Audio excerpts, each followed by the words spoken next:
Hello. Don't adjust your cameras. I know what you're thinking.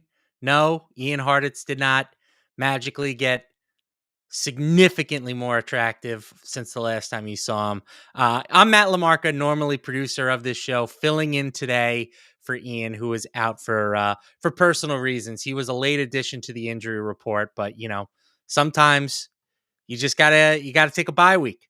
Fortunately, I do have the always smooth, the never watered down, one of my personal favorites, Chris Allen here to help walk you guys through the Sunday slate. Chris, what's going on, my friend? How you doing? I'm doing well. A much better spot than our friend Harditz is probably feeling this morning. So no, man, I get it, and I'm completely with you. We all need a bye week throughout this Oh, long and grueling season. But either way, we still got to help people set their rosters for Week 9, and I know we've got a plenty of injury news that folks are adjusting to, quarterback switch ups that was a part of the Friday news dump. If folks were able to check out the cheat sheet that I put together for Fantasy Life, that some of that stuff was in there on Friday. But yeah, even with some of the news coming out on Friday and then Saturday afternoon, it seems like plenty of stuff to get to. But no, man, happy to be here and talk some ball with you before we get into week 9.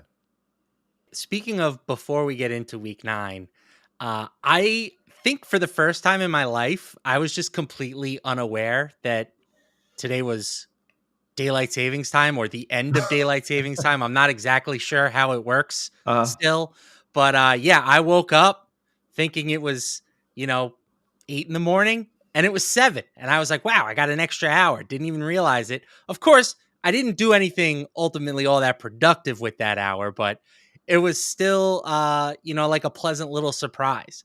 As opposed to the other way, which is like the worst way you could wake up, right? yeah, If yeah. think it's 8 and it's actually 9, that's a recipe for disaster. Oh, 100%. Well, that's how I know that I'm old, is because I knew about daylight savings time and I was actually looking forward to it, so much so that my wife and I, we went to bed early last night so that we can kind of get a jump on the fact we were going to get an extra hour of sleep. So no, we're just a couple of boomers, man. I mean, past letting the kids stay up a little bit later because they had a friend over, it was just, we're going to get that extra hour. We're going to take that extra hour. So, you mentioned right off the jump a lot of injury stuff, lots of, sort of backup slash fill in running backs this week who are going to be getting the start. I don't know if you want to just run through a few of those real quickly.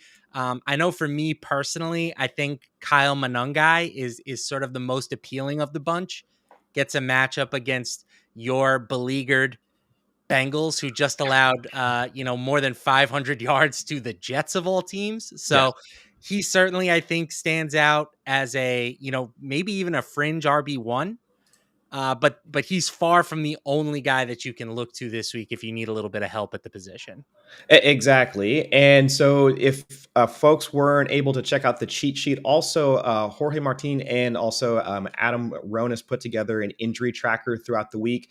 So if you were able to kind of walk through that and see some of the guys that may or may not be missing from your roster for week 9. Joe Flacco with the shoulder injury, of course, that's the big one that everyone's tracking, but he should be set to play for today. And also Kyler Murray with the foot sprain.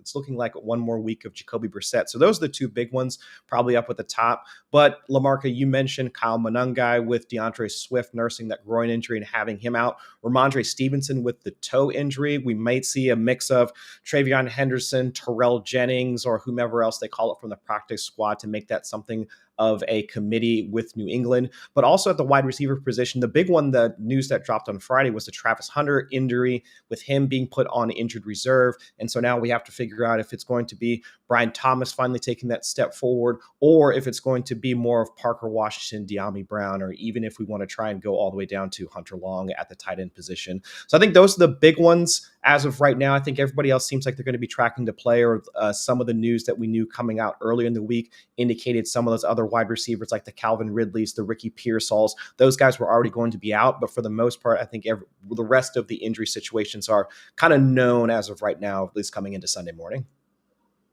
Yeah, the other one that stood out to me, and it's a minor one compared to some of the other ones, but Luther Burden also Mm. out for Chicago. So there are a couple leagues where I'm sort of desperately starting Olamide Zacchaeus this week, which Doesn't feel great, I'm not gonna lie, but he had already kind of been viable even with Burden siphoning some work away. So, I'm hoping he can get to that sort of double digit plateau.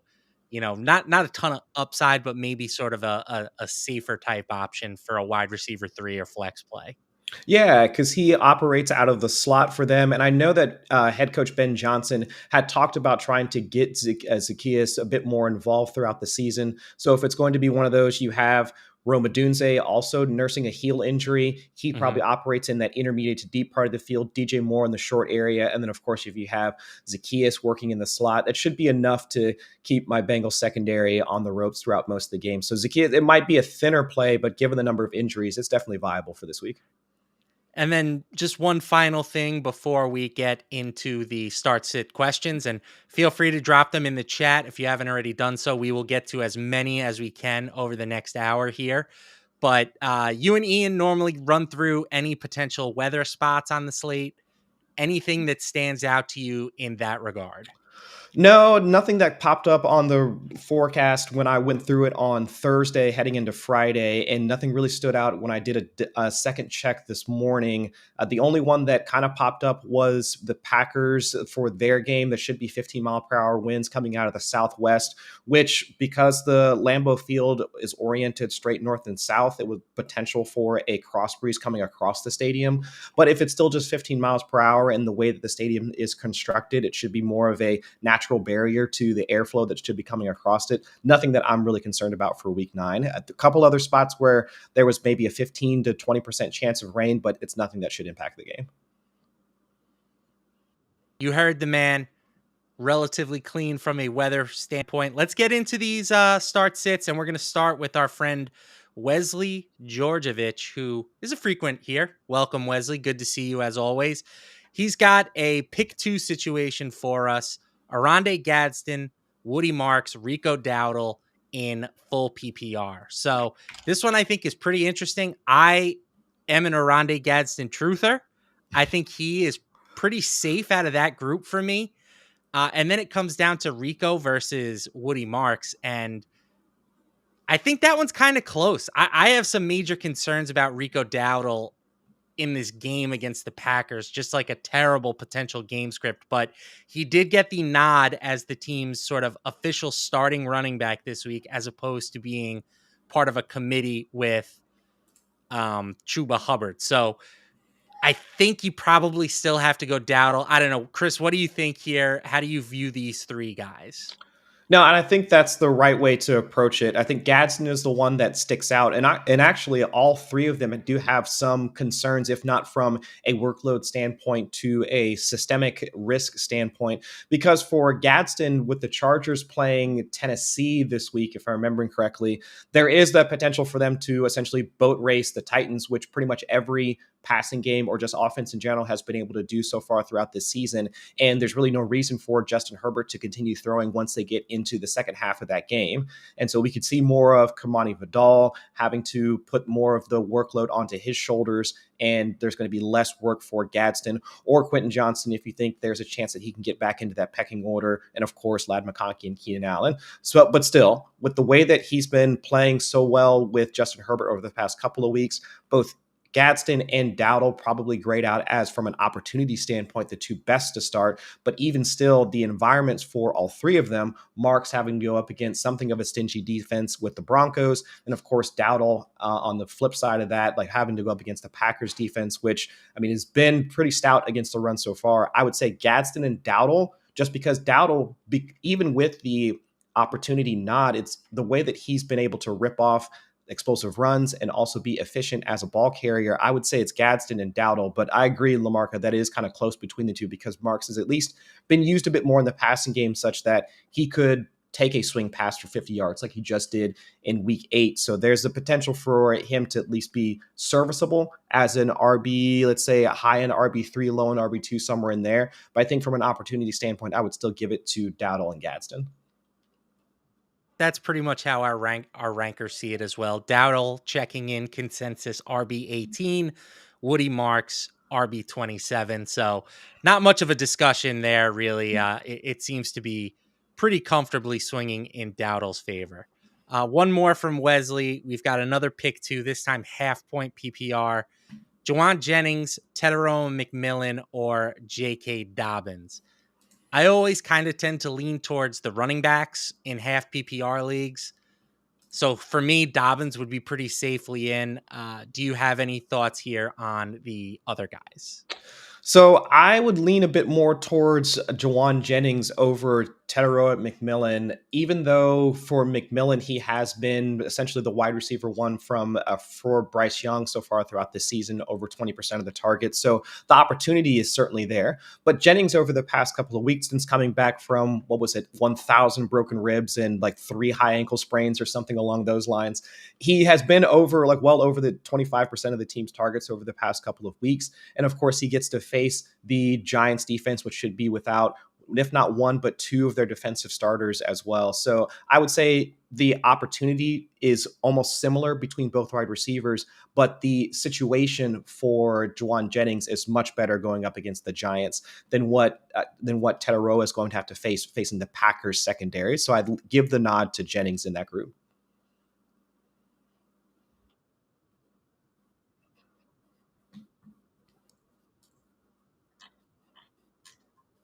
They do like J.K. Dobbins as the top option of those three, and then Tedero and McMillan with a slight edge over Jawan Jennings.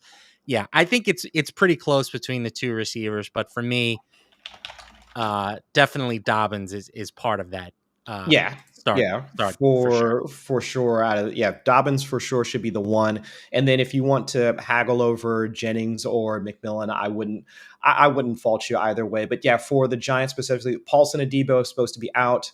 Cordell Flott, also starting corner for the Giants, also supposed to be out. Chauncey Goldston, one of their defensive linemen, also supposed to be out. And even backup corner Art Green for the Giants, also supposed to be out in this game.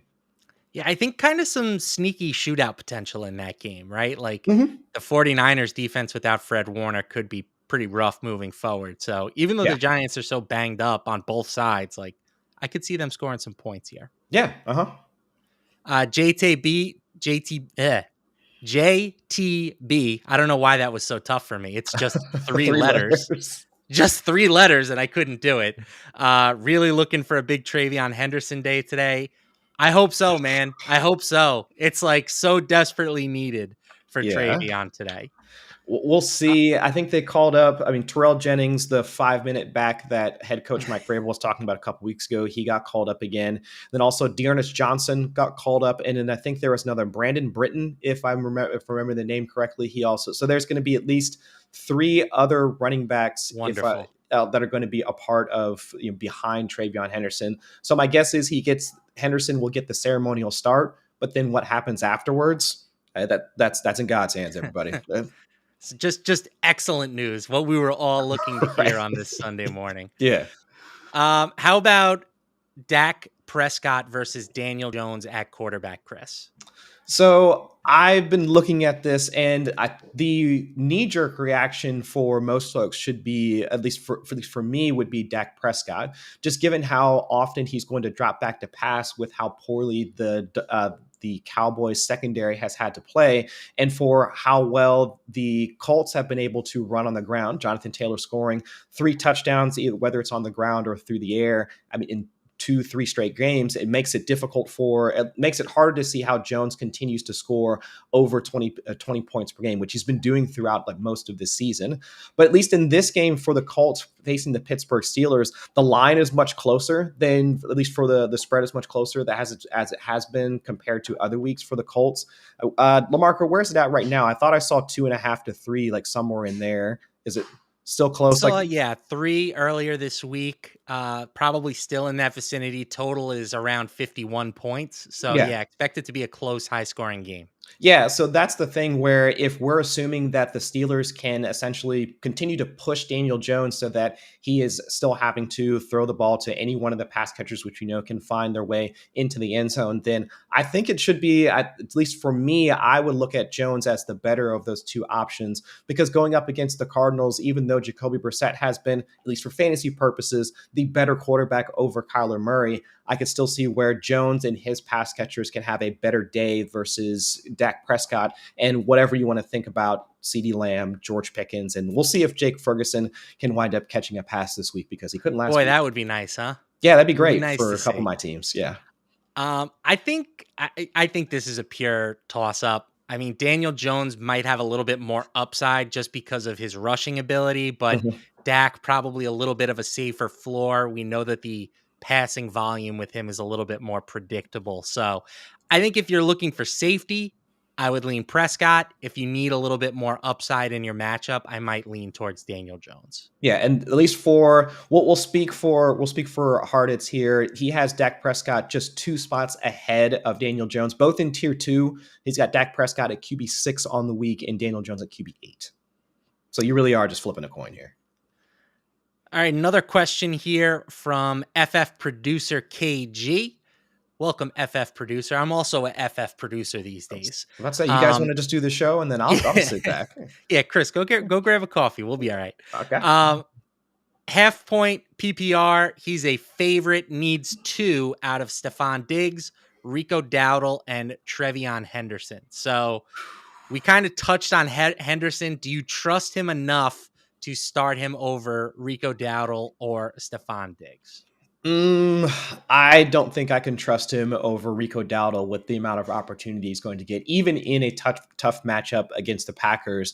Diggs is the one that I would lock in for sure out of that group, with Atlanta favoring man coverage and Diggs still at his age in how many years he's been in the league, still averaging well over 2 to 3 yards per route run against man coverage. And with again, how well that Drake May has been playing, if not in the short and intermediate parts of the field, but also his deep passing as well, which we've seen him connect with Diggs on some of those deep ball shots. So I think it's Diggs, probably Dowdle. Just again, if Trevion Henderson hadn't have fumbled that ball late in the fourth quarter, I probably would have said, yes, let's go ahead and fire up Henderson with some level of confidence, and we wouldn't have to worry too much about any of the guys behind him, and those would be more for depth.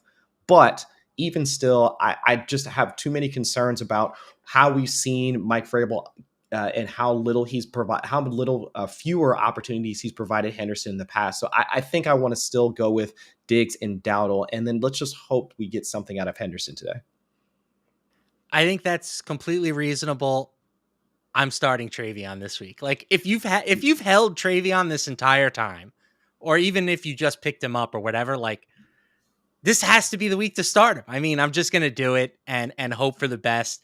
Again, like the Panthers are close to 2 touchdown underdogs this week. Mm-hmm. And even if Dowdle does get like the lion's share of the carries, we've seen very minimal production from him as a pass catcher. Like if this game does turn into a blowout, it could still end up being a lot of Chuba Hubbard getting those passing down work down the stretch. So like I just think there is a little bit more risk with Dowdle than maybe most people do. The game script Yeah, that's fair. just terrifies me. Yeah. Okay, that's fair. Need one for flex here from Jason Bundy. Another Rico guy, Rico, Javante, or Kayshawn Booty. I don't know if you saw Matthew, Kendall, and Pete had a pretty hilarious segment on Boutte and whether or not Drake May was a Boutte man. It was good. I did not see that. I guess I'll have to go back and check that out. But all right, all right. But with how quickly they've been able to get in sync this year between May and Booty, I completely get it. I think my only concern would be just the other pass catchers involved, because we were just talking about Stephon Diggs.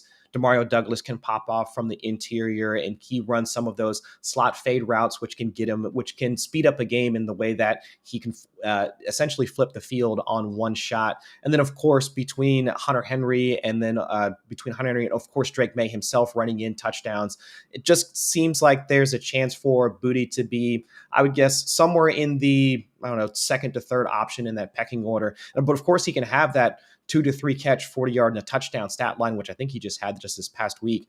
In that group, I'm leaning more towards Javonte Williams out of that bunch, We just talked about the game environment for the Cowboys having to go up against the Cardinals. And if you do want to try and beat the Cardinals, it would be on the ground, even though Dak's just going to continue to throw lasers to CeeDee Lamb or George Pickens. I mean, through 8 games so far, the Cardinals, they are allowing the 12th most PPR points per game to running backs. And so out of that bunch, if there's somebody that has both the upside of getting most of the opportunity, but also the touchdown equity that you would want, I'd say Javonte is probably the best out of that group.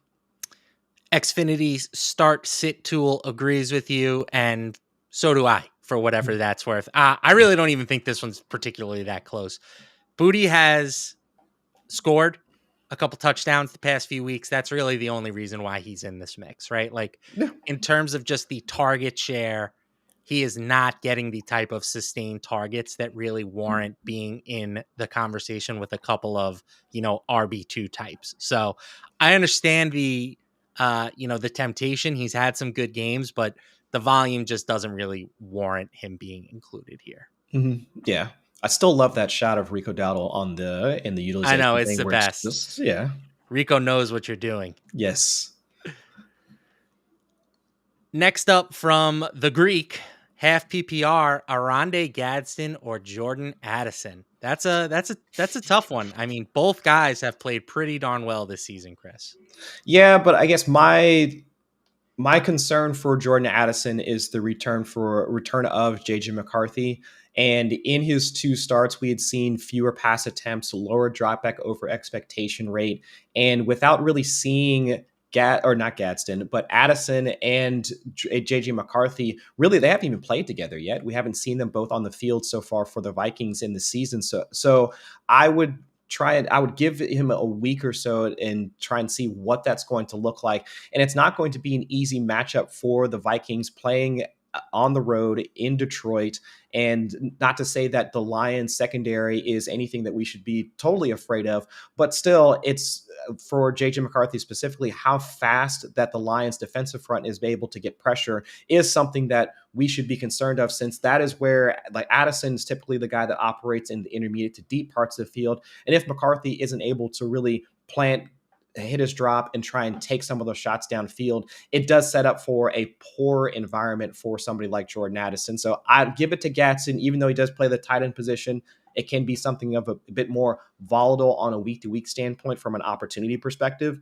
But still, with the connection we've already seen between Gatson and Herbert, I would rely more on that than the unknown of what we have between Addison and McCarthy. Yeah, I completely agree. It feels weird to take a tight end over a guy who's like a wide receiver 2 type, Yeah, but yeah. we have Gadsden higher in our consensus flex rankings, and I would much rather have a guy with a 20% target share from Justin Herbert, which is what we've seen from Gadsden over the past 2 weeks, than maybe a guy with a 25% target share from JJ McCarthy. And we don't know if it's going to be 25%, right? It could be significantly lower. So. Right. It could be 25% still, but 25% of, let's say, half the amount of targets that he was getting from Carson Wentz versus however many dropbacks we can really expect from JJ McCarthy. All right, another one from the Greek, full PPR, Dobbins, Tony Pollard, Brashard Smith. I think this one's pretty easy, J.K. Dobbins. Do you agree with that? Yeah, I don't want anything to do with Tennessee's running game. I mean, maybe you could make a very thin case for Tajay Spears just because of how much he can be used in the passing game. But even with Brashard Smith, with Isaiah Pacheco supposed to be out, you're also trying to project how much he's going to get used in the passing game. But with all of the other pass catchers healthy for the Chiefs, Rice healthy, Xavier Worthy healthy, and even if you want to think about Hollywood Brown before we even talk about Travis Kelce, there's just too many options for Patrick Mahomes to continue moving the ball down the field for Smith to really make a impact enough that we would want to start him. So I think it's easy J.K. Dobbins out of that group. Yeah, Chiefs number 1 in pass rate over expectation, and I don't see that changing anytime soon. But with all their weapons healthy, there's just really no need for Brashard Smith to be more than like a 3 or 4 target type of guy. Yeah. And I don't think he gets enough of the work from Pacheco's absence to really matter. I think most of that goes to Kareem Hunt. Mm-hmm. Yeah, I agree. All right, here's a better one here. Full PPR start to Chris Olave, Kenneth Walker, Travion Henderson, Tajay Spears, or my guy, Chimere Dike. Uh, During the shows when I'm producing with Ian and Chris talking, I like to just sort of throw in my comments behind the scenes. These guys will tell you it's probably annoying and breaks their concentration, but I like to feel like I'm involved. And one of my guys last week was DK. I really kind of just felt like it was a good spot for him without Calvin Ridley, and I still feel that way. Uh, but do you like him enough to start him over some of the other guys mentioned here? I feel like that might be a bit too much. It might be because even though Chris Olave gets stuck with Tyler Shuck in this matchup, and it's not going to be an easy one either with him having to face the Rams. And even I'm not going to say that the Rams have a massive upgrade because they just traded for a corner last week, if I'm remembering correctly. But still, I don't have a ton of optimism for Olave's situation, just given the quarterback switch, but at least the opportunity is something that we just can't fully dismiss out of hand. So I still go Olave. If full PPR league, he could probably return to his short area, almost Wan'Dale Robinson PPR scam of output that he had in the first like 5 or 6 weeks before more of the downfield targets started to happen between him and Spencer Rattler. I could see more of that, like the first month where it's just 5, 6, 7 aired ADOT type catches for Chris Olave. Whereas for the running backs there, Kenneth Walker at least looks like a guy that, even though it's more Zach Charbonnet once they get into the goal line, could Walker still rip off a 20 to 30 yard run? He still has been explosive on some of the touches that he's had so far throughout the season. So I would say Olave and KW3 are probably the two that I would go with. But I mean, LaMarca, points well taken about DK. He has been a solid speed slot option for Cam Ward. And with Calvin Ridley out, could you see him getting 4 or 5 targets and turning that into 40 to 50 yards or somewhere in there? Absolutely. But if it is a full PPR type scoring, I would lean more on Olave's volume in that offense versus looking at whatever DK could be moving forward. But good prospect, and I'm really excited to see what he can be with Cam Ward in 2026. But at least for week 9, I would go Olave over DK and then Kenneth Walker out of that running back group. With you, I think you could potentially do Travion over Kenneth Walker if you really wanted to, but I'm not all that worried about the quarterback switch. Like, is Tyler Shuck going to be worse than Spencer Rattler? Probably, but it's not like Definitely. Spencer Rattler's a world beater. You know what I'm saying? And Mhm. Olave was doing pretty well with him, so I don't think it should be a huge statistical downgrade for Chris Olave overall. I guess Hmm. my only pushback on that is how poorly Shuck acts. He acts under pressure. Even though I'd say that Spencer Rattler was doing like a ton better, especially in his final game against the Bucks. But still, throughout the first like 4 months or so, Spencer Rattler had performed pretty decently against pressure. At least once the Saints' offensive line had broken down. Whereas Shuck, as a prospect, there were a number of plays, like if this is still when he was at the college level, that he would essentially do almost the Derek Carr, I'm going to just throw it away and that type of He thing. had So one that was like hilarious where he just kind of flipped it under flipped it him. to the defender, almost like directly to the defender. So that's my concern for one of those types of things popping up. But yeah, fair enough for Olave. All right, you heard it here first. Chris Allen, a confirmed not mother shucker. Where did that come from? I'm going to use that later. You never heard that? Oh, I that's a had good not one. heard that before. I like it. All right, RB Fever here for Jeremy. Full PPR pick to Travion, Rico, Bam Knight, or Bill Krosky Merritt. That's a tough one. I think Bam Knight is in a elite spot. I think Travion is like the most tantalizing from an upside standpoint. I think Rico is probably the safest. And as much as we all want Bill to be a thing, without Jaden Daniels, like there could be some ugly game scripts for the oh no, Daniels is back this Yeah, week, he's right? supposed to Yeah. be back. So but there could still be some ugly game scripts. So how do you see these 4 guys here, Chris? I think Bill is the one that I would quickly or easily X out of that group because of it's not just the lack of rushing, or the rushing now starting to get spread out. It's also the lack of work in the receiving game. We've seen more of Jeremy McNichols being used as the receiver out of the backfield for the Commanders, even though that was with Marcus Mariota. And to your point, LaMarca, we are expecting Daniels to come back. But going up against Seattle's run defense, where they have been quite stingy to opposing running backs, I don't want anything to do with JCM for this one. I would go with either of the two that I would take would be Bam Knight going up against Dallas's defense, which has been third in PPR points per game allowed to the position. And then I will acquiesce to your argument earlier for Travion, because I do understand the fact that if we were trying to find the appropriate situation to start the rookie, this is the best that we're going to get. And if we're also, they take the starter out because Ramondre Stevenson has the toe injury. And now if it's going to be a bunch of practice squad guys being behind him, if we're going to be concerned about that, then what are we even doing here? So I agree with that notion that if there's ever going to be a process that gets us to the point where we should start Travion Henderson, it should be this one.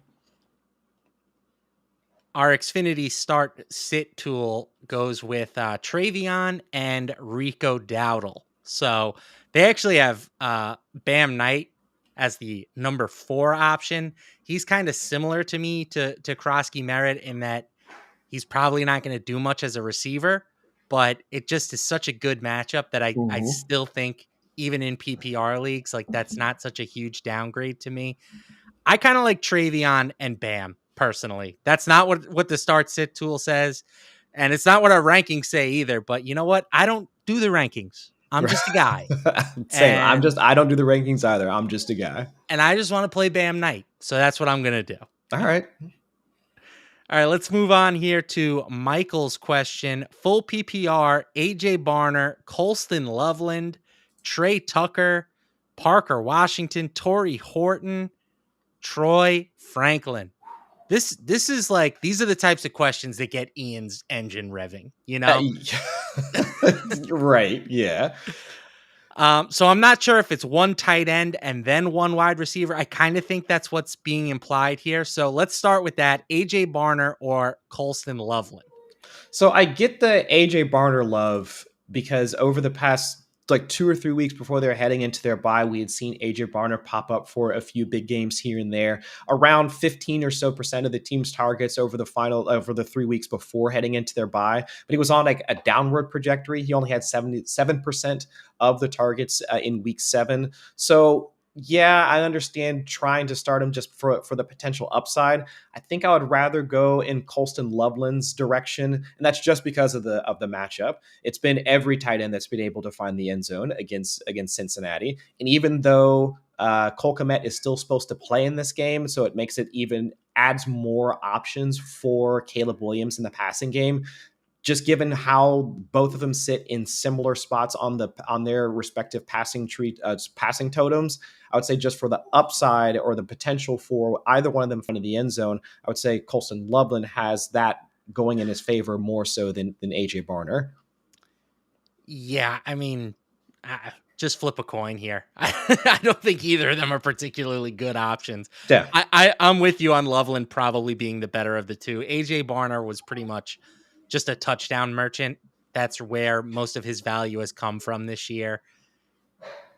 It seems like Loveland is going to be a good player. I mean, I certainly haven't given up on him. It's just how many opportunities is he going to get? You know, and hopefully with Burton out of the lineup, maybe that changes a little bit. Yeah, that also another point in Loveland's favor. Yeah, so I think he'd probably be the better of the two. And then out of the receivers, is there any one that tickles your fancy here? I mean, they're all kind of benefiting from an injury situation outside of Troy Franklin, who, you know, is probably just the best player of the group. So how do those 4 guys shake out for you?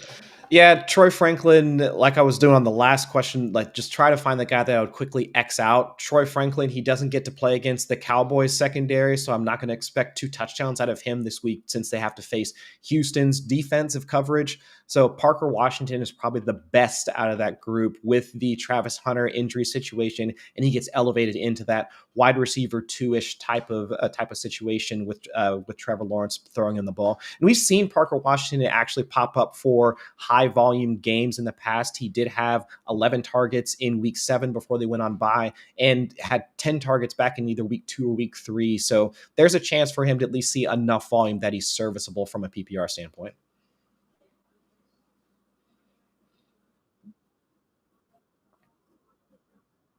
Kind of playing pretty well, even with Travis Hunter and Brian Thomas Jr. commanding most of the opportunity. So he's the guy for me. I do see some appeal with Trey Tucker, Jacoby Myers, like who knows what's going on with that guy at this point, but Yeah. they are going to have Brock Bowers presumably healthy this week. And it should shock no one if Brock Bowers is just like an immediate 30+% target share type of guy. So Right. Yeah. big Brock Bowers believer this week, and Same. that pushes me towards Parker Washington. Yeah, and that's my general concern for a guy like Trey Tucker is that now with Bowers, everybody just kind of slots like one rung down. Yeah. Bowers now comes into the top, so now it's like Jacoby Myers, and then afterwards it's kind of Trey Tucker, and then like so it's just.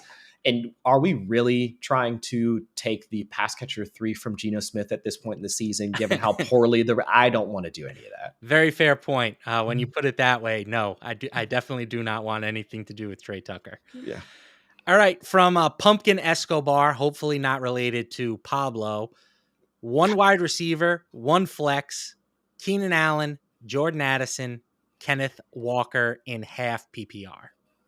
The easy one would be to remove Jordan Addison from it, just given the uncertainty with JJ McCarthy back under center. So it's Allen, and he's at least been the more steady pass catcher throughout most of the Chargers' offensive line issues. While I wouldn't say he's been the highest producer, he has had at least one spike week in that month or so without Joe Alt, and of course the other offensive line injuries for Los Angeles. So I would say Keenan Allen. Even if it is half PPR for the volume, Ken Walker for the upside, even though, like we mentioned earlier, Zach Charbonnet will most likely get some of those goal line carries if they do get inside the 5, inside the 10. And then Addison, just because of the uncertainty, I'd say let's give it a week. So I'd say Allen and Walker. And then one more quick one, Chase Brown or Tyrone Tracy. Chase Brown playing a little bit better for your Bengals of late. Right. And can it just be both? Like, why isn't both an option here? Just before I'd say if you really want to split hairs, I would go in the direction of Tyrone Tracy, and that's just for the opportunity. And if we want to, again, if we're just splitting hairs and I have to pick one, we did see a bit more of Samaje Perine last week, even with the Bengals running game operating a bit better as they had in pretty much the entirety of the year. And even though there's the potential for them to lean a bit more on the running game because of Joe Flacco's shoulder injury, I'd still say if they're going to try and split up that running back group between him and Perine, that's really not going to be the case with Tyrone Tracy. So I would lean a bit more in Tracy's favor. Yeah, and I think the matchup for Brown is a tough one. The Bears, they've been really rough against the pass this season, but they have been vastly improved against the run recently. So yeah, another point in Tracy's favor. Yeah. All right, Jay Homar for life. Jacoby Brissett, who have we gotten any clarity on that situation? I'm kind of expecting Kyler at the moment, right? I mean, isn't he expected to play? I thought that there was, I don't know if there's been a team announcement. Kyler Murray is listed as questionable, but it does sound like throughout all of the practice reports throughout the week, it's been Brissett that's been throwing to the starters and Kyler Murray that's been practicing with the backups. So without an official, he shouldn't really be involved in this start sit anyway. Yeah. It's going to be either Daniel Jones or Jackson Dart. Dart has been really good for fantasy purposes, like really solid floor because of his rushing upside, but I don't think I can bench Daniel Jones for him. No, and even in this matchup for the Giants facing the 49ers, and we just saw how easily the Texans offense, which had been something of a letdown, was able to knife right through anything that the 49ers were trying to do. I'd say Daniel Jones takes this in a landslide. There's just too many options. The amount of options that Daniel Jones has in the passing game versus Jackson Dart, who's going to be throwing to Darius Slayton, Wan'Dale Robinson, and I think like Theo Johnson. So it's like, I would rather the number of options that Daniel Jones has compared to what Jackson Dart is going to have. Yeah, and in our rankings, we do have them pretty close. Daniel Jones is consensus quarterback 8, and Jackson Dart is number 10. But Mm. we have Jones in tier 2, while Dart is in tier 3. Yeah. So I think yeah, it's pretty clearly Daniel Jones here. Yeah, yeah. And almost I would say it's almost the I would say just a slight downgrade in terms of game environment because we were talking about the 50-point total for the Colts versus Steelers. Giants and 49ers also has to be fairly up there if I'm remembering correctly from a game total standpoint. 48 and a half, maybe something like that. Yeah. Yeah, it's definitely expected to be a pretty good game, but yeah, Yeah. the Colts are just a wagon right now. Number 1 in yards, number 1 in points, number 1 in EPA per play. So Yeah. yeah, give me the quarterback tied to that offense. 100%. Yeah, I'm with that. All right, Aaron Rappaport, Bam Knight or Travion, and then Quentin Johnston or Xavier Worthy, both half PPR. I think Worthy slam dunk over QJ. You just Mhm. can't play QJ right now. And then the running back one is a little bit closer. So we've kind of talked about these guys. Which way are you leaning on the running backs? So for the running backs here, I will go Travion over Bam Knight. Again, we're talking earlier about just the other players that are going to be involved for the New England backfield, and it's more of the guys that are having to call it from the practice squad. Whereas with Bam Knight, I mean, Michael Carter should still have at least some work, some involvement like in this game as well. So whether or not like it's going to be Bam Knight at the goal line or once they get into the red zone, that is still something up in the air. Whereas for Travion, let's at least hope that it's going to be more of seeing him involved in all phases of the game as the starter in between the 20s, as a pass catcher, then also once they get into I can see an easier path to that. And I'm with you on the wide receiver question here, LaMarca. Xavier Worthy, while it has been more of Rashee Rice and Travis Kelce, he's still been seeing a steady amount of 15+% of the team's targets with all the pass catchers healthy. So if there's a way for the Chiefs to really try and keep the Bills on their toes, it would be Rashee Rice and Travis Kelce stretching them horizontally, but then having Xavier Worthy go deep for a deep shot or two. So I think it's Worthy for sure out of it. Even if it is half PPR, I'd say Worthy and Travion for me. And that game, it's the highest total of the week, 52 and a half points. I know sometimes we get these big regular season games and then it can feel like a disappointment, but I think this one lives up to the expectations. I mean, the Chiefs offense is Yeah. just absolutely rolling right now. So I think the Bills are going to have to score to try and keep pace. Yeah, it's going to be a Josh Allen puts on a Superman cape and just tries to plow through as many Chiefs defenders to keep them on schedule. So Oh, yeah, I'm with that. nothing better than watching Josh Allen put on the Superman cape. All right. Flex question here. Christian Watson, RJ Harvey, or Troy Franklin. RJ Harvey with the quote unquote breakout game last week. He scored 3 touchdowns, but that kind of belies what was ultimately pretty minimal volume, once again. So are you buying RJ Harvey this week, or do you prefer one of the 2 receivers? Now, give me Christian Watson out of the group, which is something of a marvel for modern medicine because Christian he tore his ACL this calendar year and he's already back out on the field and catching deep shots from Jordan Love. So I would rather Christian Watson and just in the way that he plays and where he is running more of those downfield type of routes where if he gets a couple of catches, because we're all talking about guys that are pretty much going to be in the 4 to 5 target range. And for RJ Harvey, yeah, he played on just 28% of the snaps in week 8. So if we're talking about guys that are going to be used on limited volume, I'd rather the guy that's going to have the better matchup. That's going to be Christian Watson facing the Panthers secondary versus Troy Franklin playing up against the Texans secondary. So give me Christian Watson. Yeah, I think it's close. I just threw this one in the start sit tool, and they like um Franklin. I do think Franklin probably has the highest like median expectation of the group, Mm. even though the Texans have been like an absolute buzzsaw on defense this year. So I don't think you're crazy if you want to go Christian Watson there. I mean, Christian Watson might be what we all wanted Matthew Golden to be, right? Like Yeah. he's going to be the deep threat, big play guy for this Packers offense. And the fact that he was able to do it like in his first week back so quickly, I think that bodes well for him moving forward. Yeah, I was really expecting to see him out on the field for sure, getting his cardio in, making sure he's up to game speed, and then maybe a couple of shots down the field, or maybe even a screen target to maybe get the ball in his hands, see how it felt getting tackled and all of that. But no, Jordan Love was just flicking it downfield, 15 air yards on a few shots, almost as if Watson had been there throughout the entirety of the season so far. So I'll give it to Watson. And even though he has Romeo Dobbs, of course, Tucker Kraft doing Tucker Kraft things, just rumbling down the field for 10 to 12 yards a clip. I still want to have a piece of that passing game, and Christian Watson definitely is a part of it. From Speedy, another part of the Packers passing game, do you prefer Arande Gadsden or the aforementioned Romeo Dobbs? I think this one for me is pretty easily Gadsden. Do you feel differently?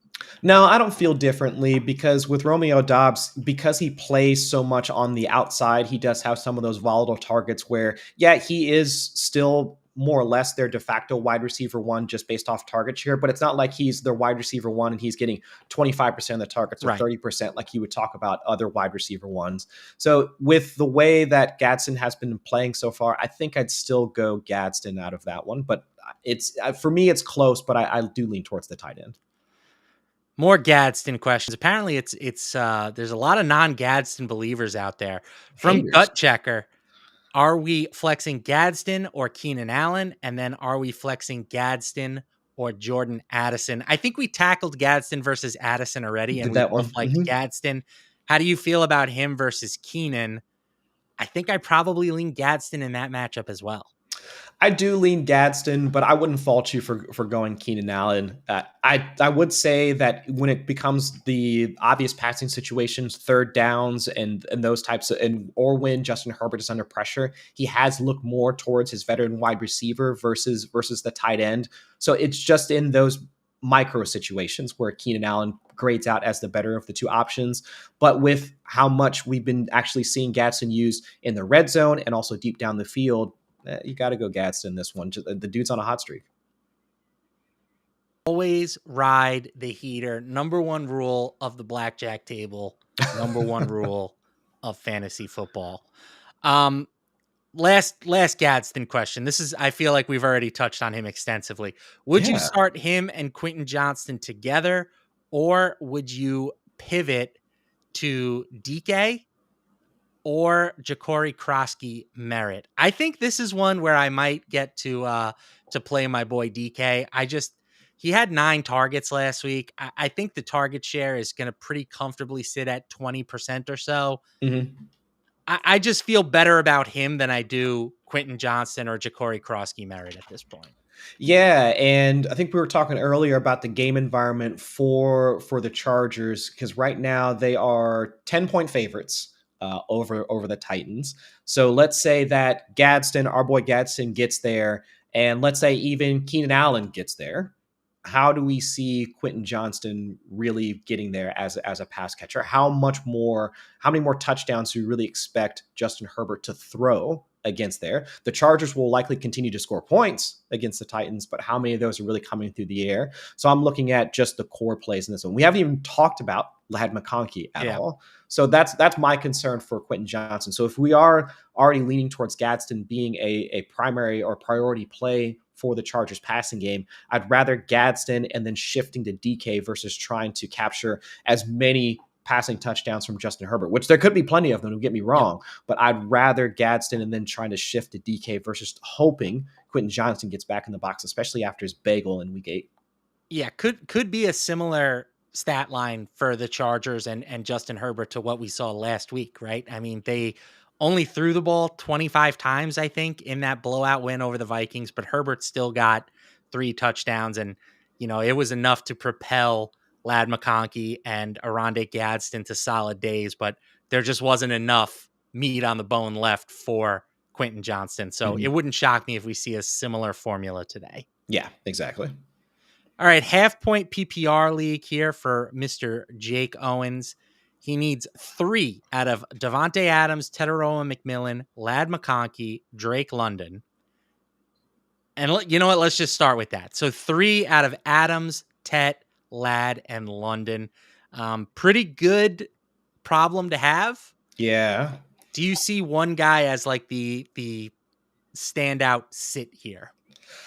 Uh, Maybe London just for the matchup, and also he has been still dealing with that hip injury. So if we're going health concerns as the tiebreaker, I'll take the three healthy guys. How about that? All right, that works for me. And then we need two out of Kyron Williams, Travis Etienne, and Tyrone Tracy Jr. There is zero world in which I'm benching Kyron Williams this week with the Rams as 14-point favorites. I understand the workload hasn't exactly been what we've wanted over the past few weeks, but Mhm. I mean, this is just a smash spot and a half. Yeah. Um, so it really then comes down to ETN versus Tracy. And I think that's much closer, but I probably side with ETN there. Yeah, I'll go with ETN.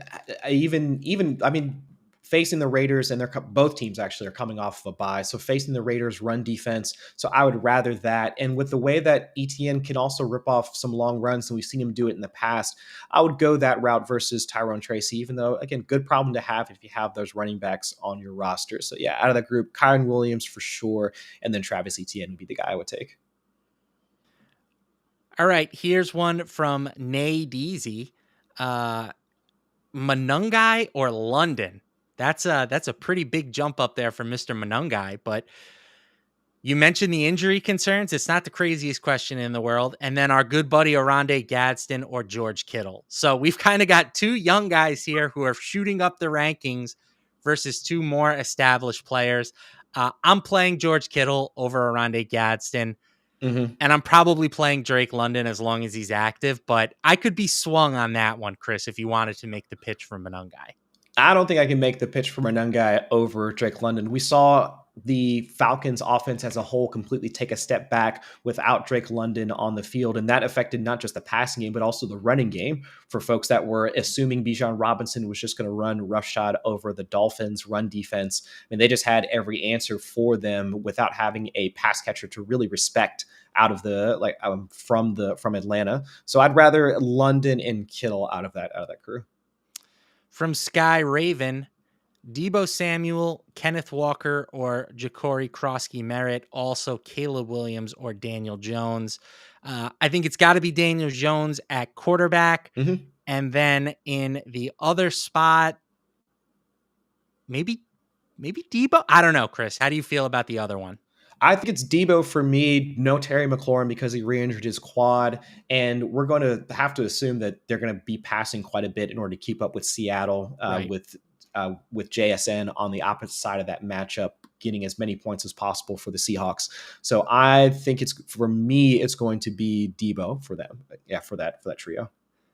D Woo wants to know Travis Kelsey or Aronde Gadsden. Ooh, That's probably about the line for Aronde for me. yeah, Like he's about tight end 6 or 7 this week, and I think Kelsey is inside the top 5. yeah. So Mhm. sticking with Trav there. Yeah, sticking with them. Again, good problems to have. And see if you can find a way to flex them if you want to. Do a double tight end week. Always love a little double tight end week. From Bob Swan. Bob's on. I like Bob Swan. Bam Knight or Ashton Genty. What a fall for Ashton Genty, man. Oh my goodness. This was a guy who was being drafted in the first or second round of redraft leagues. And now we are asking if we should start Bam Knight over him. And I don't think it's a crazy question. So, Chris, what are your thoughts here? No, not a crazy question because the Jaguars' run defense has been pretty tough. I want to say they're in the bottom 10 in PPR points per game allowed to opposing running backs. But I will say that with Brock Bowers back, and of course we don't know what's going on with Jacoby Myers. We have seen Genty pop up for a few solid games as a receiver. So if they do want to try and make things a bit more interesting in terms of you have Bowers attracting enough defensive attention. Of course, Jacoby Myers working the intermediate parts of the field. Genty as a dump off option for Geno Smith isn't too crazy. And we do have some concerns about what Bam Knight could be as a target earner out of that offense. So I would say I'll still give it to Ashton Genty, just for this week and how he can be used both as a rusher and a receiver. Whereas we don't know how many targets that Bam Knight could actually earn in that offense. Yeah, that's all extremely reasonable. Just the fact that this is even a question is funny to me. That's tough. Yeah, I know. All right, Heather has a couple for us here. Rico Dowdle, David Montgomery, JCM, Bam Knight, Downs, Phew. Shakir, Worthy. She needs 2 running backs, 1 wide receiver, and a flex. I mean, this is like an entire lineup we have to set I here. know. um, what are your just any sort of gut reactions to that sort of monster situation? David Montgomery and Bam Knight, I think, are the two that stick out at running back. Out of the wide receivers, we were talking about Worthy's upside. So if you do need that in your roster for this week, let's say you were facing Lamar Jackson after his 4 touchdown game or whatever, and you need the pop on your squad, I'd go Xavier Worthy. If not, and it's all 0-0, and you're just looking for floor, I would go Josh Downs there. I like Khalil Shakir out of that group. I mean, I think, target share has been on the rise. He's been around like 25% or so in 3 of the last 4 games. Good game script potentially versus the Chiefs here. I think Khalil Shakir is like a solid wide receiver 3 this week. So he's who I lean over that out of that receiver group. And Mm-hmm. certainly, like, I think he is flex worthy if you wanted to play him Sure. alongside Xavier Worthy. Yeah, but I think we'll definitely agree. Dowdle is probably a cut below, and the same thing for Bill. Like those are the two that I would probably leave out of that entire mix. We in agreement there? Yes. Cool. And then for the second part, Kamani Vidal is an absolute smash this week. Like, Kamani Vidal might be a borderline top 10 running back, in my opinion. 100%. Yeah, So I'm with that. And it's probably the first two that she has listed here. Vidal and Javante would probably be the best two to start out of that. completely agree. Okay. Let's hop down AWOL term. PPR, Bill or Pollard. I think specifically in a PPR, I probably lean Tony Pollard, but it's close either way. It is close. If it is PPR, I will go Pollard for that one.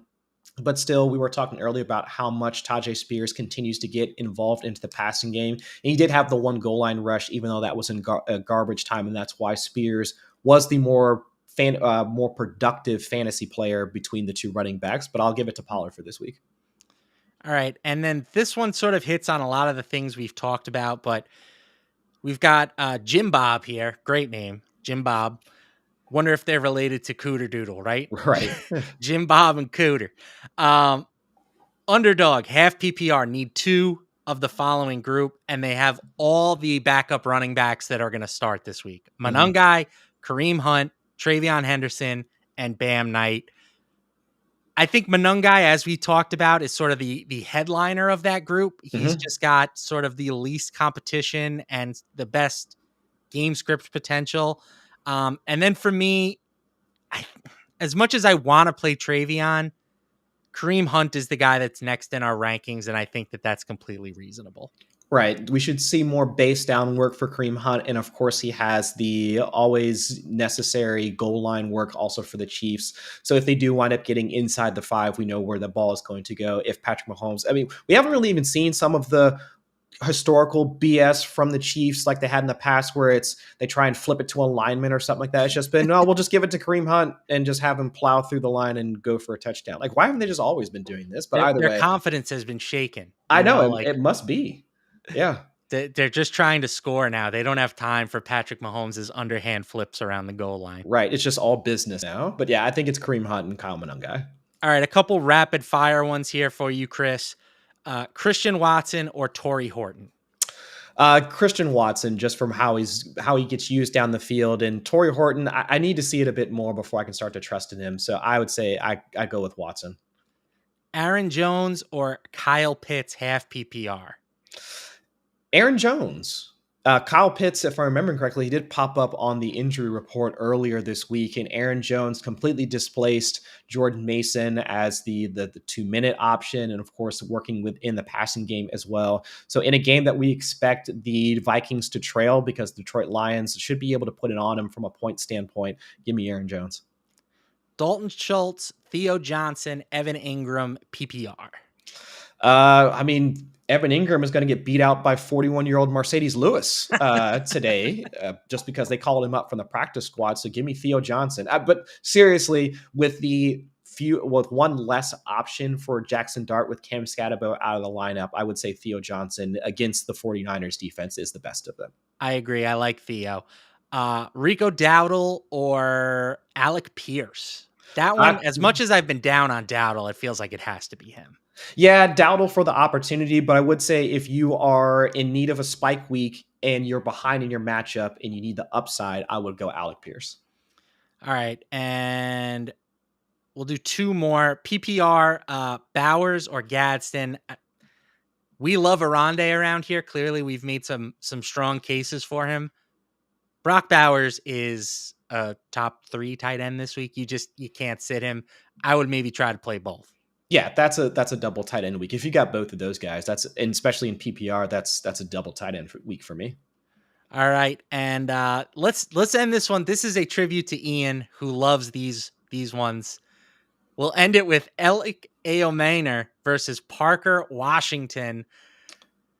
Ayomanor might be done. It's Chimere Dike season, baby. And Parker Washington season is about to get cooking. So I think it's Parker Washington. Chris, what do you think? Yeah, Parker Washington, better matchup going up against a slightly easier defense for the Jaguars. Also, I would say the catchable targets should be better for Parker Washington compared to Ayomanor. Look, we were both talking about DK earlier. He gets those interior across the middle of the field targets in the intermediate parts of the field, whereas Ayomanor, he plays more on the outside, more volatile downfield type targets from Cam Ward. So if there's going to be anybody out of that Tennessee Titans passing game that I really want to target, it would be DK just for that fact. So if Parker Washington plays more of the slot role, intermediate parts of the field that we assume Trevor Lawrence can hit more accurately than not, I would say Washington should be the better of those two. All right. That's going to do it for... Oh, real quick. I see the one from Greggy with the smoothie recipe. That's a solid one right there, man. The pumpkin puree, definitely. I haven't done that one specifically, but I will definitely give that one a shot. Yeah, anything that has chia seeds in it, I'm out on. Why? Why do we need chia seeds? It's supposed to be good for your gut. Don't tell me about your macros, Chris. I don't need to know about them. I thought it's for gut health. I don't know. I think it might so. be. Yeah. As you can see, I'm very into physical fitness. So, all right. I appreciate you guys letting me hang out with you this week. Ian should be back next week. We'll be back to our regularly scheduled programming with Ian on the mic and me in the background. Chris will be here, and so will all of our great tools. And I highly recommend hopping over to the Fantasy Life website right now. If you download the Comet browser, you will get an offer for 1 free year of Fantasy Life Plus Tier 2 subscription. It's a $100 value. You get it for 12 full months just by downloading the Comet browser, which is completely free. It takes you, your sub will take you all the way through, the NFL draft season, the off season, draft lead up, and then right through a good chunk of the next regular season. So if you're not already a Fantasy Life member, head on over there and check that deal out, because I do believe this is the last week that we are offering it. So make sure to get on that before the end of week 9. For Chris, I am Matt LaMarca, and have a great week 9. Wishing you guys nothing but the best.